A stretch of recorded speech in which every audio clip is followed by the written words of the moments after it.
pescatore, col pescoglio va a pescare, va a pescare a canna a mano, quando la pesce può picchiare, mette la mano in tocca sola, piglia l'esca va a pescare, e Don Ciccio pescatore, piglia pesce qualità, e sta più buona signore,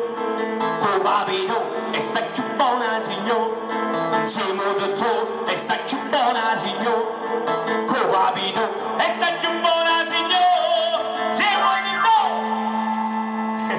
Questa è una canzone della vecchia guardia, nel senso è una canzone che è stata incisa da Stallone nel 1986, però è una canzone di Marino Marini, una canzone molto vecchia, ma già allora io facevo questi cambiamenti di musica, di canzoni. Ciccio